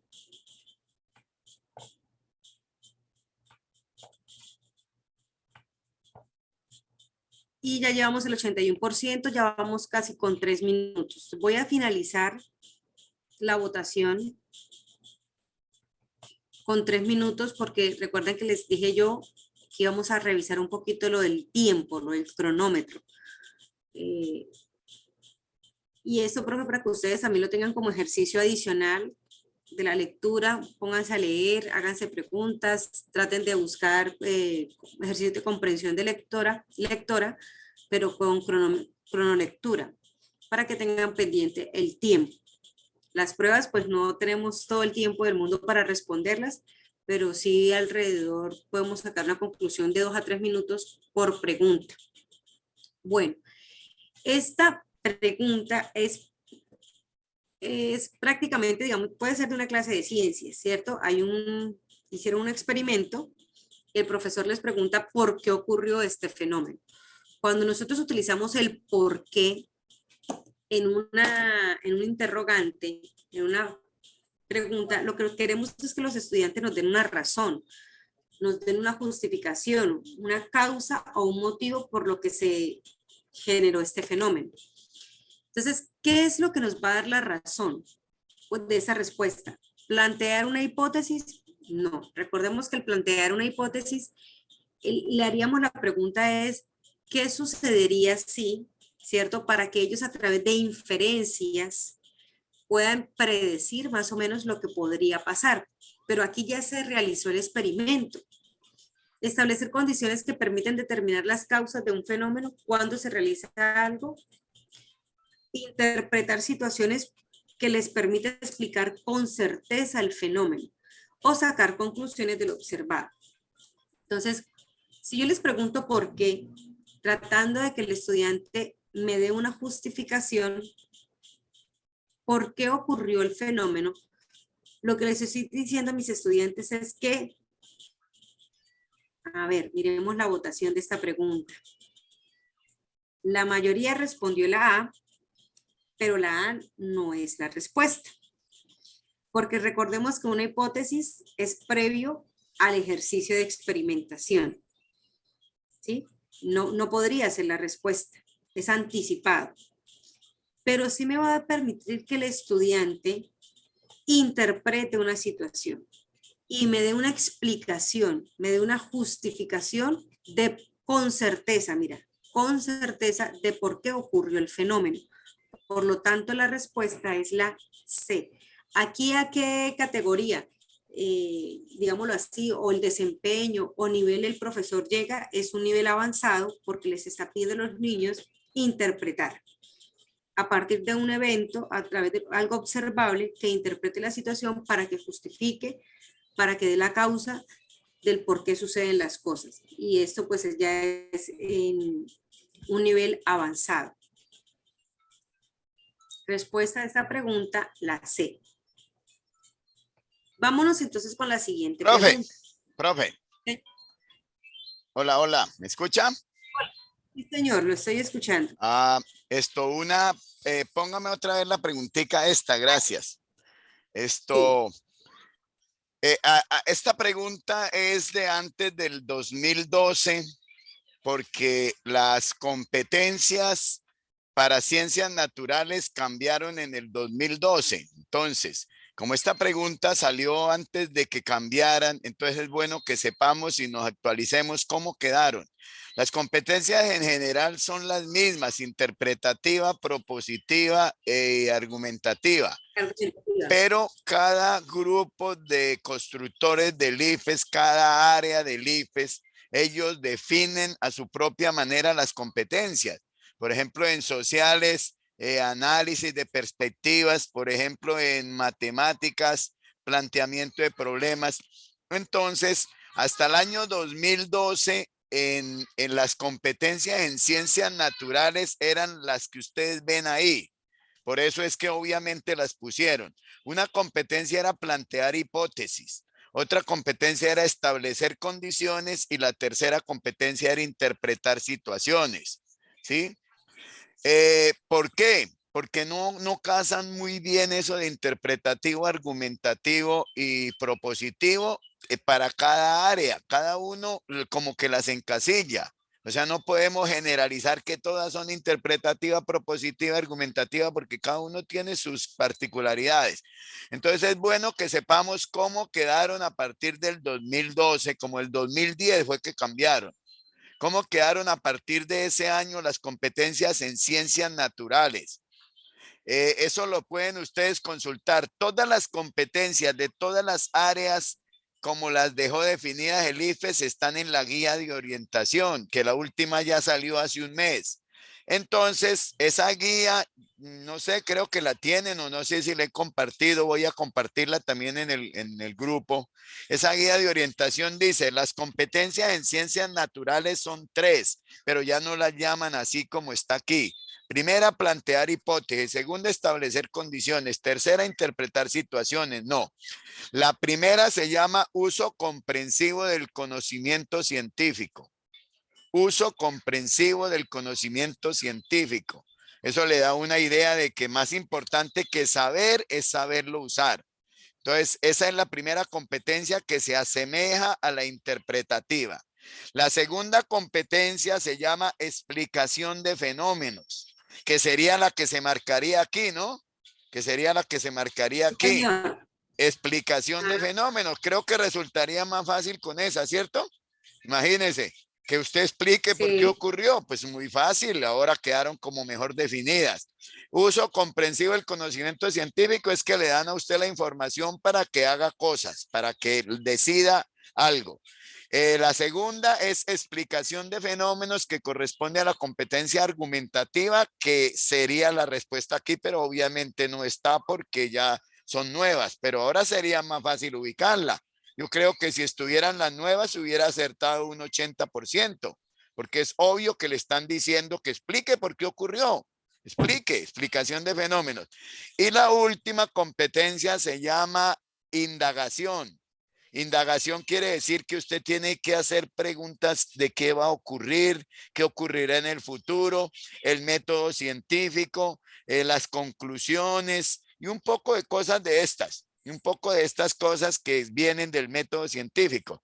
Entonces quise intervenir aquí para que sepamos que no es que esto esté mal. Lo que pasa es que fueron cambiados los nombres y replanteadas. Y eso está en la guía de orientación, donde cada una de las competencias tiene su explicación, qué significa. Entonces es muy bueno, sobre todo para los que van a ciencias, que estudien las competencias en ciencias, los que van a matemáticas, que estudien qué es eso de planteamiento de problemas, que estudien qué es eso de evaluar, de, bueno, un poco de cosas que hay allá que no recuerdo ahorita cómo es que las definen. Listo, profe, perdón por el tiempito que le quité. No, tranquilo, profe Eduardo, importante conocer eso. Y otra cosa, profes, ¿quieren conocer específicamente cuáles son las competencias de las áreas? Tienen que leer los estándares básicos de competencias. Allí es donde se les va a decir cuáles son las competencias de las áreas. Por eso ustedes ven que el profe Eduardo decía algo muy bueno ahorita, y es que yo no puedo generalizar para todas las áreas lo mismo, porque yo siempre he pensado, o yo lo veo así, matemáticas es matemáticas y tendrá su molde, digámoslo así, su estructura. Español tendrá su estructura. Entonces, si ellas son talla M, yo no lo puedo meter en una talla S. Y ahí es donde de pronto en los planes de área no sabemos cómo poder organizarlos. Matemáticas trabaja razonamiento, resolución de problemas, comunicación, ¿cierto? Lenguaje trabaja producción, producción oral, producción escrita, literatura, ética de la comunicación. Fíjense que son otras cosas, aparte de las competencias que ustedes ya conocen, la competencia pragmática, competencia enciclopédica, etcétera. Y eso, ¿dónde está, profe? Definidos en los estándares básicos de competencias. Por eso se llaman así, estándares básicos de competencias para cada una de las áreas. Pero importantísimo tenerlo claro y conocerlos. Más para los, como dice el profe, para los que se van a presentar para áreas específicas. Señor. Profe, permítame rápidamente les comparto para, claro que sí. ¿Para qué? Para lo que les dije, para que, como para motivarlos a que se la lean, para motivarlos a que la lean. Tengo aquí la guía de orientación Saber 11 2022, segundo semestre, raya 2, que tiene 60 páginas y abrí en la página de Ciencias Naturales donde dice competencias evaluadas. Esto está fresquito porque este documento es de abril pasado, de hace un mes. Competencias Profe, hágame un evaluadas. favor, perdón, profe, acá en el más, eso, para que nos lo amplíe y podamos leer, porque casi Vale, listo, no. listo. Entonces aquí dice, competencias evaluadas en ciencias naturales. Entonces la tenemos aquí. Y es las que yo le dije. La primera, explicación de fenómenos. Segunda, uso comprensivo del conocimiento científico. Y tercero, indagación. Y les digo qué es lo que dice más adelante. La explicación de fenómenos es la competencia argumentativa. Explique por qué ocurrió un fenómeno, que creo que cae como anillo al dedo a la pregunta que acabamos de ver. Uso comprensivo del conocimiento científico no es que explique, es que hay alguien que ya conoce la ciencia, fijó las leyes, las descubrió, las encontró, a mí me las dicen y yo tengo que aplicarlas. La segunda ley de Newton dice tal cosa. Según la segunda ley, ¿usted cómo decidiría esto? Y la tercera es indagación, que abarca todo lo que conocemos como método científico, ¿sí? Que es la pregunta de investigación, la metodología de investigación, el desarrollo, las conclusiones. Bueno, y no voy a leerlo, pero en la siguiente página está la explicación de cada uno, ¿sí? Aquí está, mire, explicación de fenómenos, aquí está. Y me habla de las afirmaciones, que recuerden que es las que están en los DBA. Y las competencias también están en los estándares, como lo decía la profe. Léanse los estándares, porque los estándares no empiezan de una vez con las temáticas. Empiezan definiendo los ejes conceptuales de cada una de las áreas, las competencias y los contenidos. Entonces yo quiero invitarlos a que se lean esto, que está recién salidito del horno y seguramente les va a ayudar mucho, no en la parte genérica de pronto, aunque vea que en esta de pedagogía salió, sino en la parte específica de cada uno en su prueba, porque con eso demuestra que usted conoce la materia, que usted está actualizado y usted es buen docente para esa área. Listo, profe, la dejo ahora sí compartir para que sigamos. Tranquilo. Y también hay que reconocer algo, profe Eduardo, y es que los que se van a presentar para primaria, y acá voy a hacer la aclaración, debemos conocer de todo un poquito. ¿Por qué? Porque a nosotros los de primaria nos pueden salir de todo. Digamos que aunque no lo sepamos, debemos estar estudiando o por lo menos tener una idea general de las áreas. Bueno, entonces vamos a continuar. Voy a otra vez apagar acá la cámara para que no tengamos inconvenientes. Bueno, siguiente pregunta dice, otra vez con ciencias. El profesor o profesora de ciencia, tecnología y ambiente de nivel secundaria llega al salón y saluda a sus estudiantes. Los primeros 5 minutos de la clase se dedica a escribir 3 preguntas en el tablero y pide a sus estudiantes que se organicen en grupos de 3 y discutan entre ellos. Para dar respuesta a las preguntas, el profesor pretende con este ejercicio a llevar a los alumnos a una discusión, análisis de información pertinente del área. B, desarrollar la habilidad de pensar y actuar flexiblemente utilizando lo que ha aprendido. C, que los estudiantes trabajen en grupos pequeños y puedan sintetizar y construir el conocimiento para resolver los problemas. O D, acercar a sus estudiantes a una realidad concreta en un ambiente académico por medio de un caso real. Entonces, profe Eduardo, por favor, abrimos la votación. Y le damos el tiempo para leer y seleccionar las preguntas.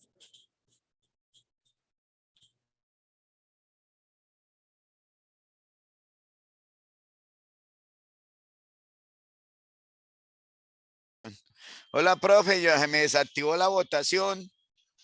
Mire a ver si ahora le queda a usted y si no hay problema, porque yo voy a abrirla y está en blanco. Vamos a mirar si en el computador de abajo de la oficina está activa. Ya le digo.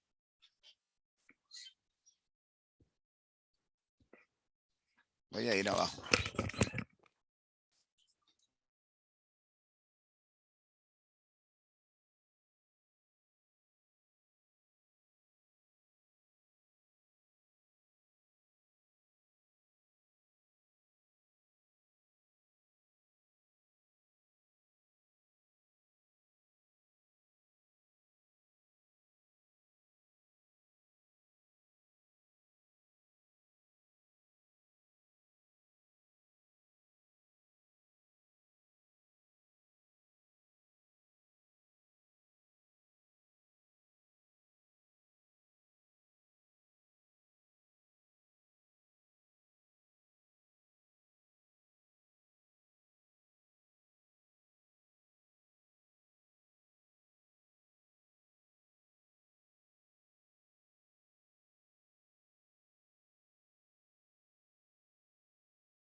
Profesora Ivonne, yo tengo el rol de votación.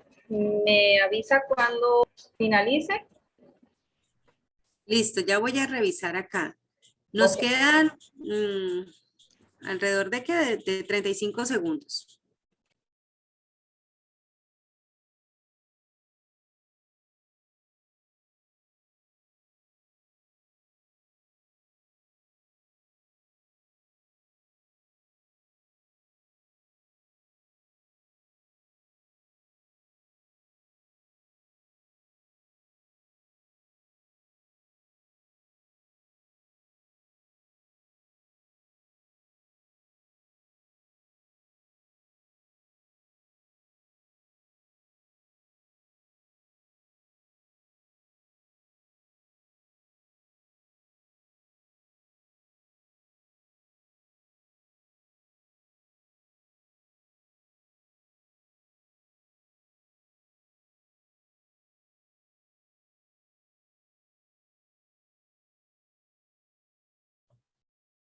Bueno, ya nos excedimos 30 segundos. Yo creo que ya podemos finalizar, aunque no todos han respondido.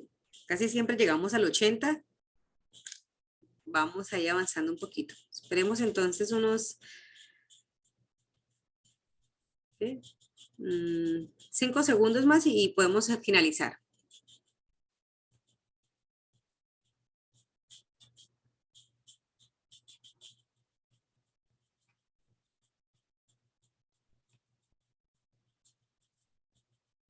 ¿Listo? Alba. Listo, profe. Ya estoy compartiendo resultados. No sé si los alcanza a ver, profe, o se los Yo leo. sí, yo sé alcanzo a ver los resultados, pero tranquila, ¿ve? Si quieren para Ok. cambiar un poco el tono de voz, nos leen los resultados. Vale.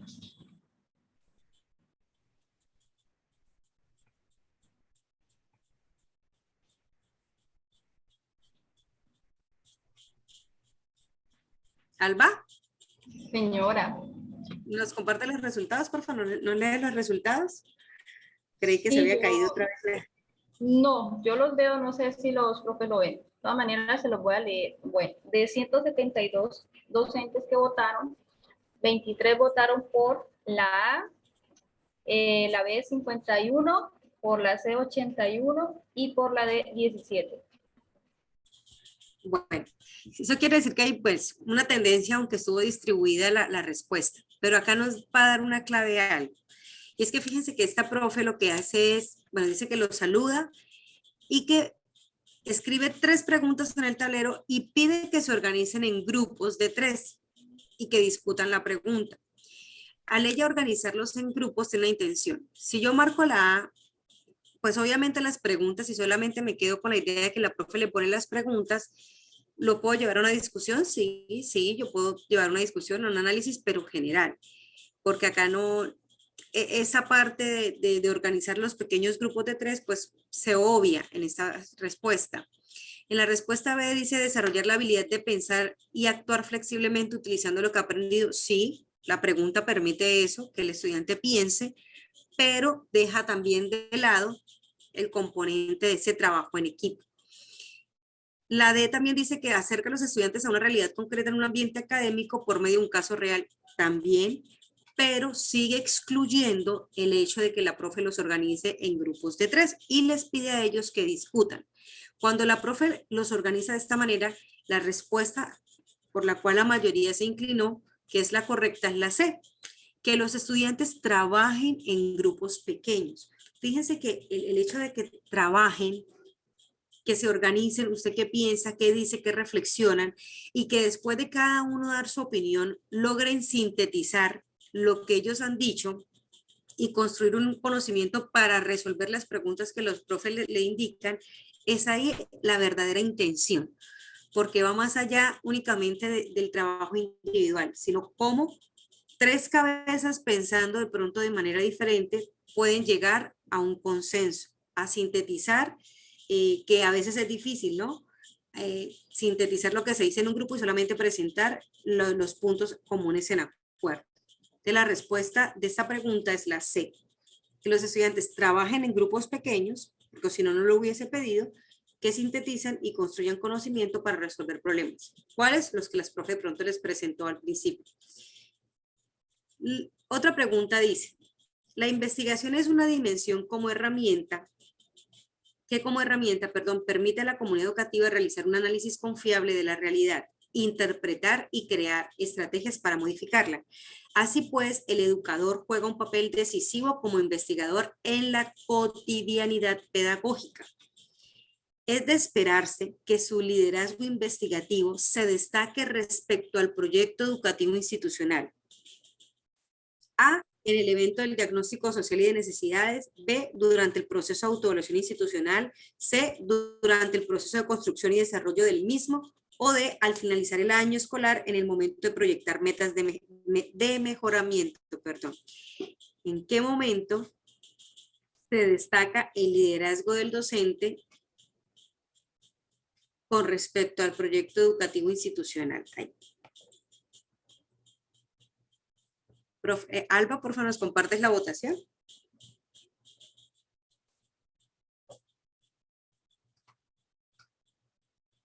Mientras nos comparten la votación, reflexionemos un poquito en este concepto, ¿no? Del docente como docente investigador.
Bueno, ya vamos a cumplir los 2 minuticos para esta pregunta.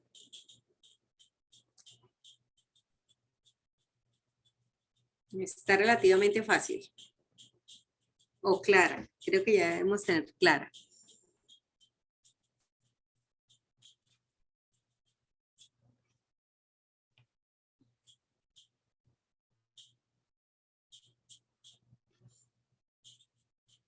Vamos a finalizar en 5, 4, 3, 2 y 1. Voy a darle finalizar. Les compartí los resultados para que ustedes los tengan allí. Si de pronto les aparece la ventana negra, voy a cerrar aquí para poder ver. Antes de cerrar, les leo los resultados. Un 17% marcó la A, un 15% la B, un 58% la C y un 10% la D. Entonces, miremos que el docente como un docente investigador, como un docente que permite analizar, interpretar, recoger esa información para poder responder de manera oportuna ante las necesidades del contexto, es un profe líder. Un profe que no solamente se limita a dictar su clase o cumplir un horario, digamos así, en su salón de clases. Y se espera que este profe cumpla este rol no en el evento del diagnóstico, que es lo que a veces muchas veces nos pasa. Llegamos con toda y vamos a identificar la comunidad, quiénes son los padres de familia, quiénes son los estudiantes, qué es los que les gustaría, y creemos que con eso ya está hecho el proyecto educativo institucional. Durante el proceso de autoevaluación institucional es precisamente al finalizar el año que hacemos cómo nos ha ido, qué cosas debemos mejorar y proyectamos las metas, que iría ligado con la respuesta D.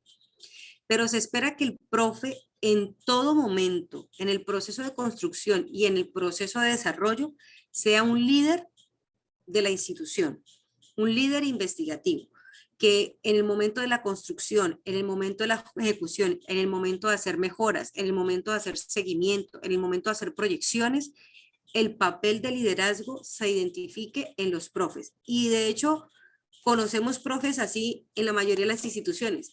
El problema es que de 20 profes, 2 profes son líderes y el resto pues se nos olvida un poco que nosotros también somos investigadores. Y esto es una de las competencias que últimamente tenemos que ir aprendiendo a desarrollar. El docente como un sujeto investigador de su aula de clases. Entonces, la respuesta, profes, de esta pregunta es la C. Vámonos con esta última pregunta para finalizar ya, respetándoles también el tiempo a ustedes y de pronto los 15 minutos de la primera parte.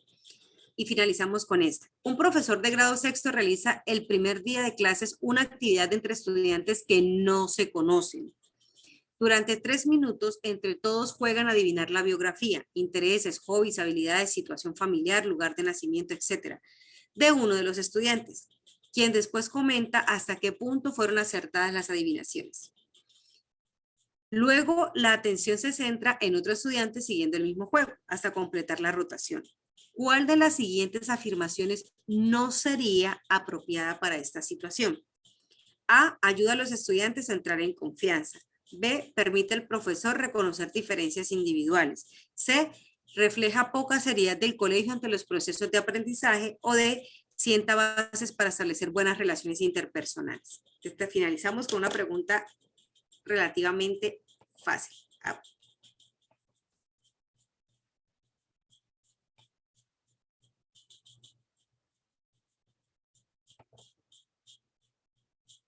Compartimos la votación, Alba, por favor.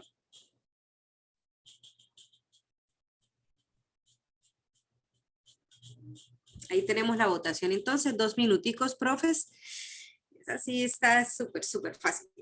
100% a la respuesta. Esta debía tener 100%. ¿Cierto? Sí, la verdad.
Bueno, se alcanzó rapidito un 77% de participación. En 2 minuticos cerramos.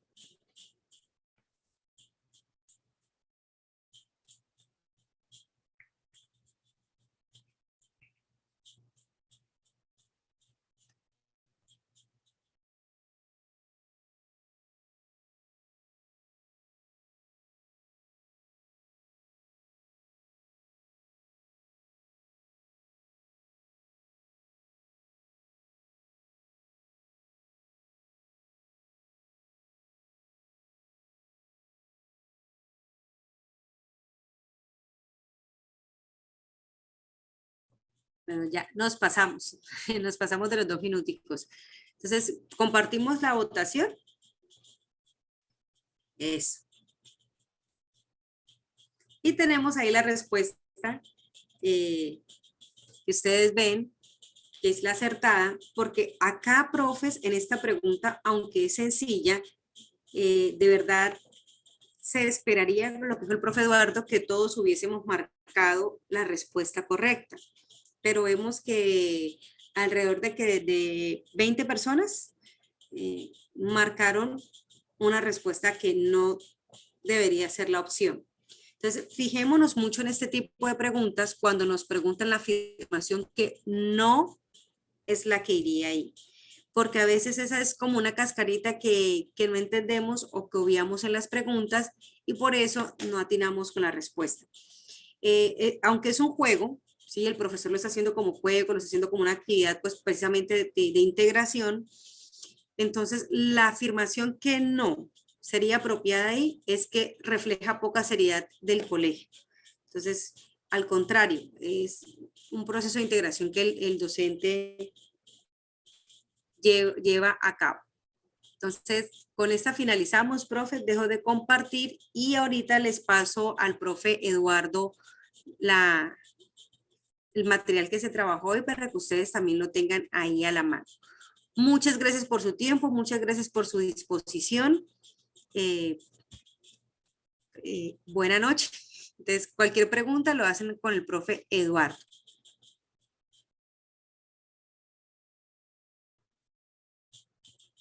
Hola. Hola, profe Eduardo. Ay, Hola. sí, gracias. Buenas noches, sí me escucharon, de pronto me quedé así otra vez preocupada. Y, Sí, ay, no. no, sí la escuché, estaba distraído, sí la escuché. Ay, que me quedé como, ay, no puede ser otra vez.